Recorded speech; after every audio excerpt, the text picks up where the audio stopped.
Until baby. I'm scared it'll hurt. Oh, God. You're so bad. Jenny's moans and breathless whispers seeped through the crack of Dad's study door. Through the gap, I could clearly see two naked bodies tangled desperately on Dad's desk. The position was wild and vivid. The movements bold and intense. Torn clothes scattered across the floor proved they were brewing up a storm. But standing outside that door, my mind went completely blank.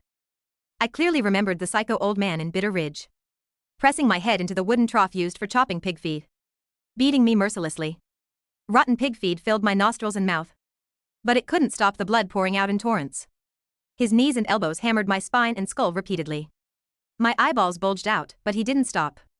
I couldn't do anything but feel the pain, because my limbs had all been shattered by the back of his machete. Run, will you? You bitch? You were given to me, so you're mine. Try to run again and I'll kill you. When the curved blade came down, red splattered before my eyes. And then I felt no more pain. My soul left my body. What I saw was nothing but bloody pulp. After realizing I was dead, he still kicked my body viciously a few times, spat on me and picked me up and threw me into the pig pen, leaving my corpse to be gnawed on by the sow floating in mid-air. I finally saw that my blood-soaked remains were nothing but skin and bones. My bald head stripped of all hair. You couldn't even tell if I was male or female anymore. I just loved doing it in the study. It's thrilling. Derek's voice snapped me out of my thoughts. And I realized I had been reborn. Reborn to the day Jenny lost her virginity. This time I chose to help her get what she wanted. Violet, still haven't found that receipt. You're dropping this piano class today whether you like it or not. A pig dreaming of eating fine grain. Do you even deserve it? Dad couldn't wait for me to find the receipt and return to cancel the class. His face full of rage, he came back after me. The two inside panicked, scrambling to hide, terrified. But the study was simply furnished except under the desk. There was nowhere to hide. The two of them clutched their clothes, cowering under the desk, trembling in my past life. At this moment, I stood frozen at the door, not knowing what to do until Dad, sensing something was wrong, came up after me. When the scandal broke, Jenny got slapped twice, and Derek was sent to prison on attempted rape charges by the best lawyer Dad could hire.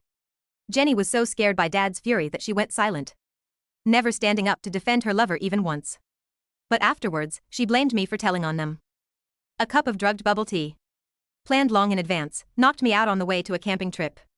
I was loaded onto a truck that had been waiting, and sent deep into the Appalachian Mountains, to a place I would never escape from, to suffer endless torture from that psycho, until I died miserably and ended up in a pig's belly. And her, she took all of Mom and Dad's love, along with the college fund Grandma left for me, and had herself a grand old time. For quite a while when I was starved and beaten by that psycho. They took her to see flowers in the south, to watch the sunrise over the mountains in Colorado, to ski and build ice sculptures in Aspen. Even when I died, they were throwing her a grand birthday party. When someone casually asked about me, their faces filled with disgust. Who knows which wild man she ran off with? Shameless thing, 20 years we raised her for nothing. Closing the door, I rushed downstairs, bracing for their irritation, and apologized carefully. Mom, Dad. I'm here. I'm sorry I kept you waiting. It's just a piano class. I promise I'll drop it. I'll go with you right now to process the refund. They wanted to take the money from the piano class Grandma had enrolled me in, and use it to pay for Jenny's painting class, hobby she'd stick with for 3 minutes at most in my past life. I refused in the end. Not only was I forced to drop the class, but I was also made to take a week off school and kneel at home to reflect this life. I knew better. The two who are about to explode saw how cooperative I was. Their eyes flickered and they held back, only muttering, so careless and forgetful, never giving us a moment's peace. Can't you learn from your sister and be a little more sensible? I nodded in agreement. Of course. My sister was sensible, making them grandparents early, so they could enjoy a 3-generation household, with no one to disturb them. The dry kindling burned fiercely all afternoon. But the thug Derek wasn't satisfied. As he got dressed to leave, he casually grabbed Dad's designer pen from the study. It was a keepsake Grandpa had left to Dad. Not particularly valuable, but deeply meaningful. But Derek tossed it to the front desk of a foot massage parlor to sweet-talk his ex-girlfriend.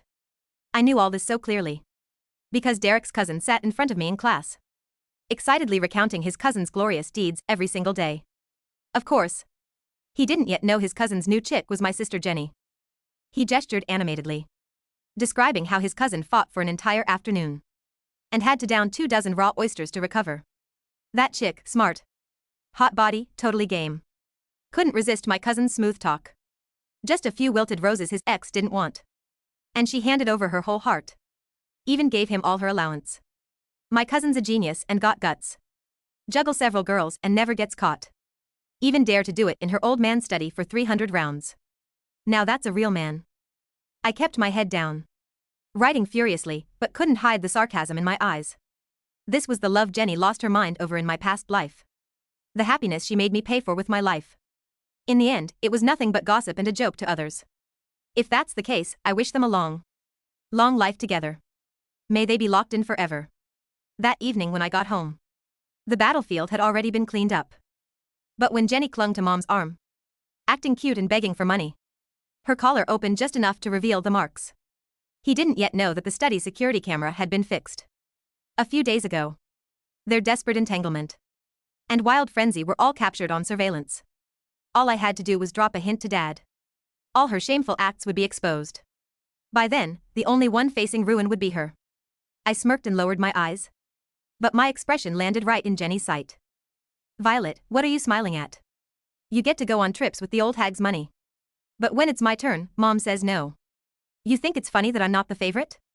The old hag favored you. And now you're proud you get to rub it in my face over and over. How nice for you. She bit her lip, tears welling up like a delicate flower trembling in the morning mist. If the scene of her in the study that afternoon, choking her partner while biting him wildly, was my imagination. Fine. I admit it. I'm not as good as you.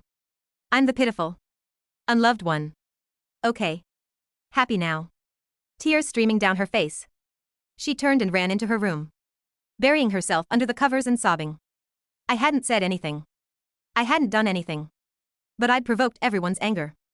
Mom's icy gaze landed on my face, her high heels clicking sharply on the polished marble floor. Just as her raised hand was about to slap me, I looked up all innocent. Mom? Let Jenny go take the money from my piano class refund. Her hand froze mid-air. She stared at me in disbelief. After all, I treasured every cent Grandma left me. That money was from the only person in this world who ever loved me. The bright future she left for me. Mom, I don't want to make things hard for you or Dad. I know it's not easy for you two to work hard and raise both of us. But Jenny just wants to go study art. Why can't we make that happen? You got $10,000 back from the piano class, right? Give it to her. I don't want her to misunderstand.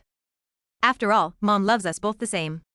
My words, loves us both the same, finally made this woman, who had always been cold as frost to me, look uncomfortable for just a moment. So she did know she was biased. How pathetic. But I still had to help Jenny. How could I not fulfill the wish of someone so desperate? Before the scolding Mom had stuck in her throat could dissipate, Dad's roar came from the bedroom. Jenny was trying to swallow sleeping pills. The bottle of pills was slapped out of Jenny's hand, scattering white tablets across the hardwood floor like hail. Are you crazy? Mom screamed, clutching Jenny's face, checking her mouth for residue. Spit it out. Jenny, spit it out. Jenny coughed dramatically, tears clinging to her lashes. She hadn't swallowed a single one. I knew my sister.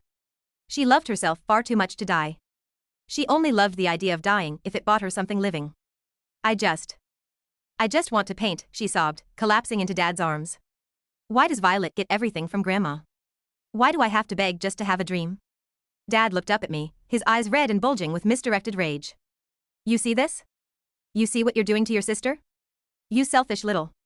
I already agreed, Dad, I said softly, cutting through his roar. I reached into my backpack and pulled out the envelope containing the $10,000, the refund I had humiliated myself to get just an hour ago. I placed the thick envelope on the dresser. Take it. It's for her art class. Please, just don't let her hurt herself. The room went silent. The wind was knocked out of their sails.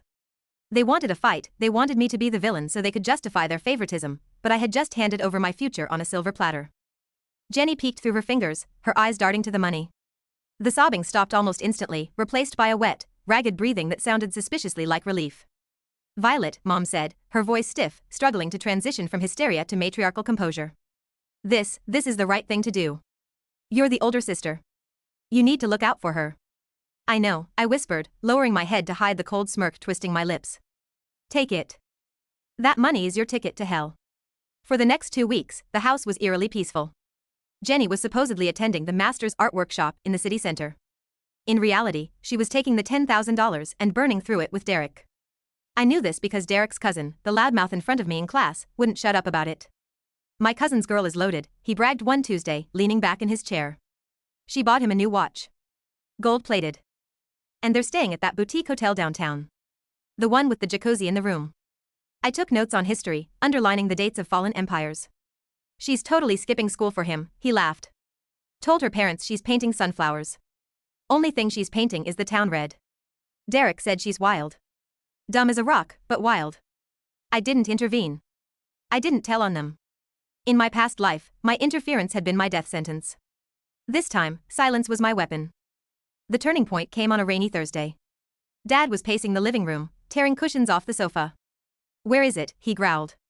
I left it right on the desk. The pen. The Mont Blanc fountain pen Grandpa had given him. Mom was fluttering around him nervously. Maybe it rolled under the rug?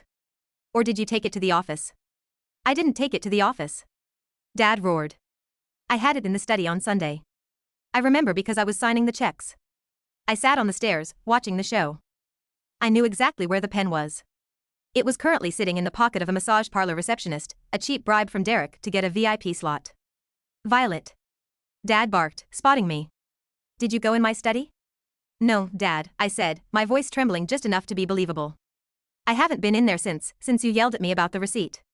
He narrowed his eyes, looking for a reason to hit me, but found none. But. I hesitated, biting my lip. But what? Speak up. I think I saw Jenny going in there on Sunday.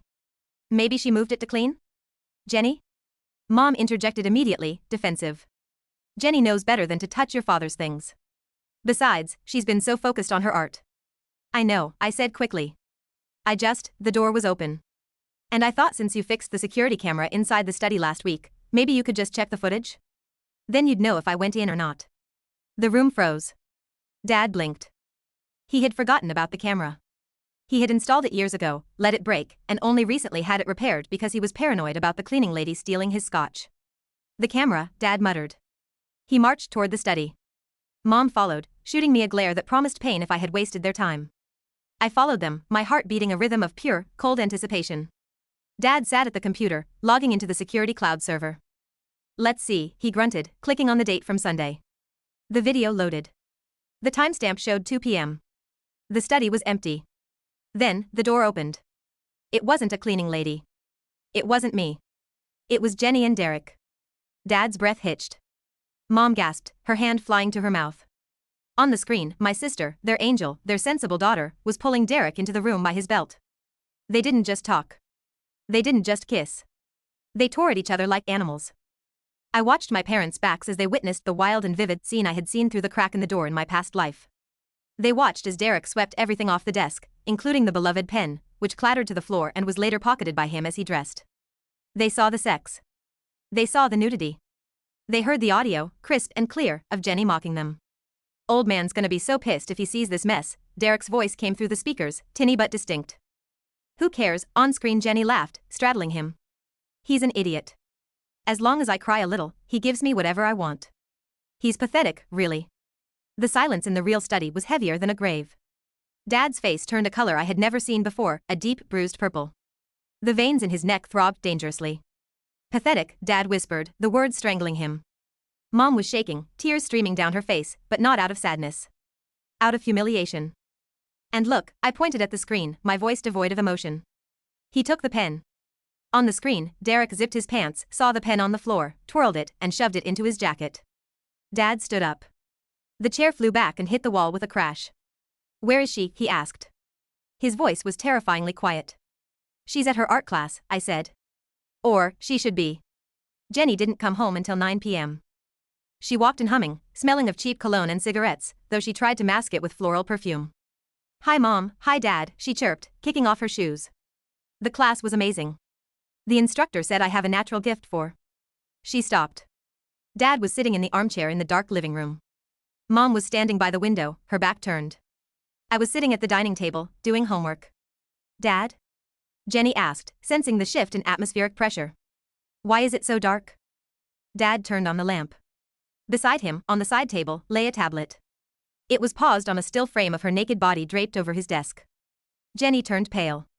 In seconds, she went from vibrant arrogance to a trembling ghost. Dad, that's not. I was forced. It was her go-to instinct. Lie. Play the victim. Forced? Dad stood up, slowly walking toward her. You looked very comfortable calling me pathetic. You looked very happy spending my money on that piece of trash. Violet. Jenny screamed, pointing a shaking finger at me. She did this. She edited it. She hates me. Shut up. Dad's hand connected with her face. The slap echoed through the house, sharp and brutal. Jenny fell to the floor, holding her cheek, stunned silence replacing her screams. We gave you everything. Mom turned around, her face a mask of disgust. Piano money meant for your sister. Allowances. Love. And you bring a criminal into our home? You let him steal your father's heirloom? You mock us? He loves me. Jenny shrieked, abandoning the forced lie. Derek loves me. He's more of a man than you'll ever be. Get out, Dad said. What? I said get out. If you love him so much, go live with him. You can't do that. Jenny cried. I'm your daughter. My daughter doesn't spread her legs on my desk and call me an idiot, Dad spat. Violet, go pack your sister's bags. Throw them on the lawn. I moved instantly. I went upstairs, grabbed a suitcase, and shoved her designer clothes inside. I didn't fold them. I didn't care. As I dragged the suitcase downstairs, I felt a lightness in my chest I hadn't felt in 2 lifetimes. Jenny was kicked out that night. She screamed, she pounded on the door, but eventually, a beat-up Honda Civic pulled up Derek's car. She got in, and they sped off. My parents sat in the living room, aged 10 years in a single hour. Violet, Mom said, not looking at me. Make us some tea. Yes, Mom. I went to the kitchen. I didn't poison them. I didn't need to. They were already poisoning themselves with their own bitterness. 2 months passed. The house was quiet. My parents ignored me, but they didn't abuse me. They were too consumed by the shame. Rumors had spread, Derek was a braggart, and the video, or descriptions of it, had leaked within his circle. My parents stopped going to the country club. Then, the prodigal daughter returned. I opened the door on a Sunday morning to find Jenny standing there. She looked haggard. Her hair was greasy, she had a bruise on her jaw, and she was wearing a loose sweatshirt. I need to talk to Mom and Dad, she muttered, pushing past me. They were at the breakfast table. When they saw her, Dad stiffened. I'm pregnant, Jenny announced. No tears this time. Just a cold, hard fact dropped like a stone into a pond.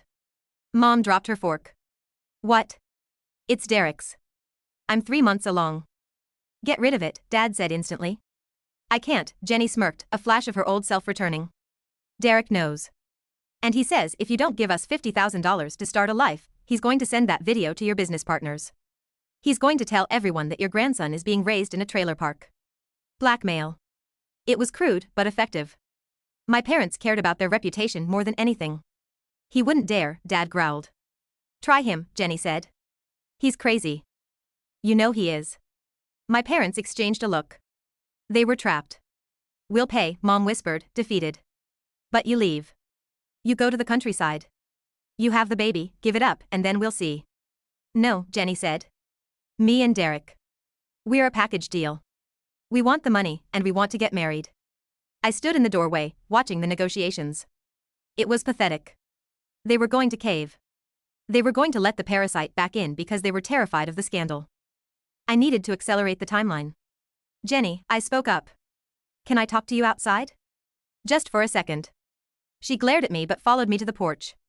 What do you want, you little snitch, she hissed. I didn't snitch, I said calmly. The camera did. Look, I don't care about the money. Grandma left me a trust fund that unlocks when I turn 18 next month. It's huge. Way more than 50,000. Jenny's eyes widened. Greed was her fatal flaw. Grandma left you more money? Yeah. But I can't access it yet. If you and Derek take me, say, on a camping trip, and convince me to sign over the rights, you wouldn't need to beg Dad for crumbs. It was the bait.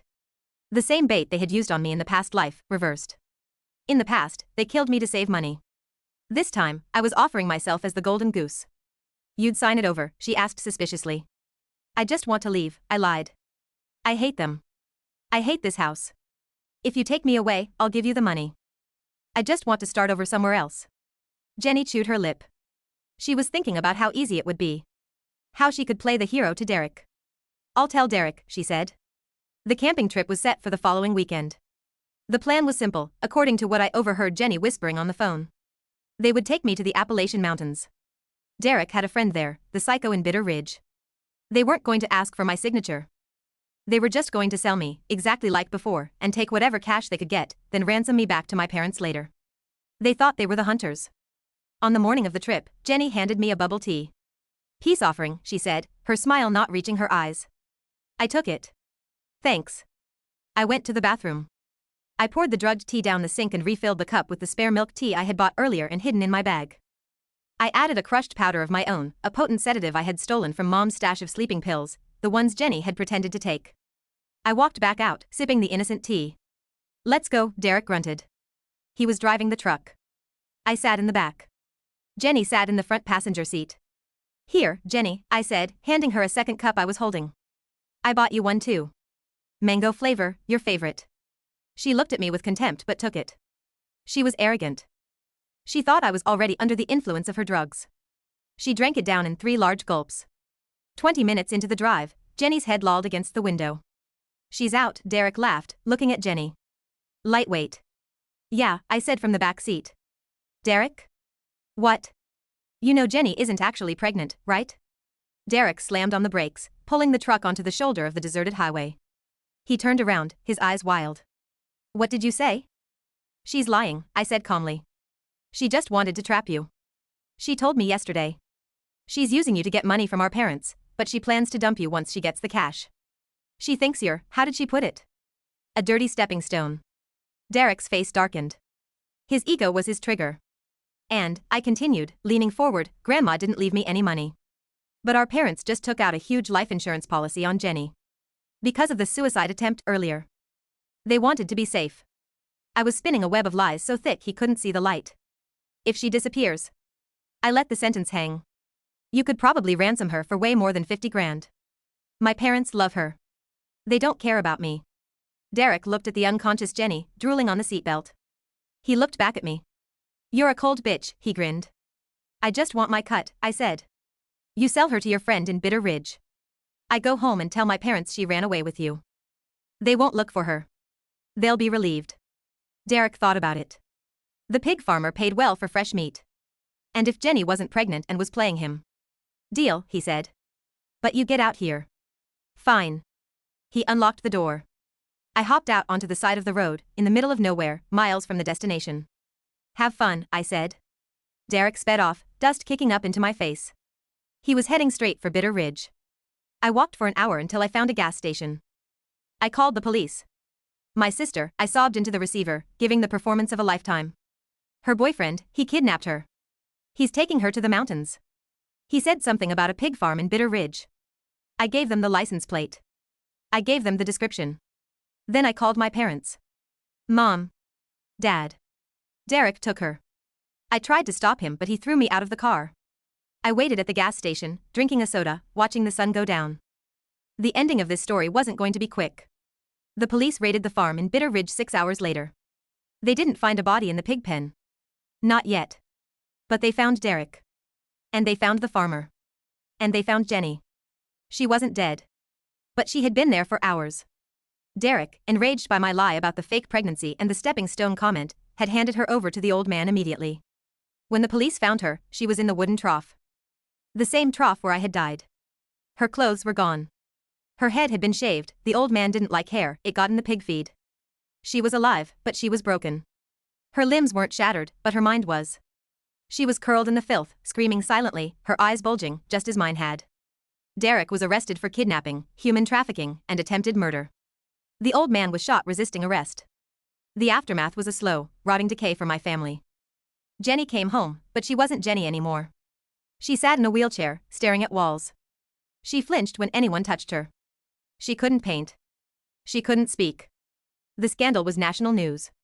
Local heiress sold to pig farmer by gangster boyfriend. My parents were ruined. The social pariahs of the state. Dad's business collapsed under the weight of the shame. They lost the big house. They lost the country club membership. They had to move into a small, cramped apartment. I didn't move with them. On my 18th birthday, I accessed the account Grandma had actually left me. It wasn't millions, but it was enough. Enough for college. Enough to leave. I packed my bags while Mom was feeding a drooling Jenny spoonfuls of mashed peas. Where are you going? Mom asked, her voice hollow, aged 20 years and 20 months. I'm going to music school, I said. I'm taking that piano class again. You can't leave us, Dad rasped from the sofa. He had had a stroke shortly after the trial. He could barely move his left side. We need help with your sister. I stopped at the door. I looked at the sister who had murdered me in another life. I looked at the father who had ignored my death. I looked at the mother who had enabled it all. She's the favorite, I said, smiling cold and bright. You wanted a 3-generation household with her? You got it. Enjoy your time together. I walked out the door and didn't close it behind me. As I walked down the street, I breathed in the air. It didn't smell of pig feed. It didn't smell of blood. It smelled of rain, and piano keys, and a long, long life.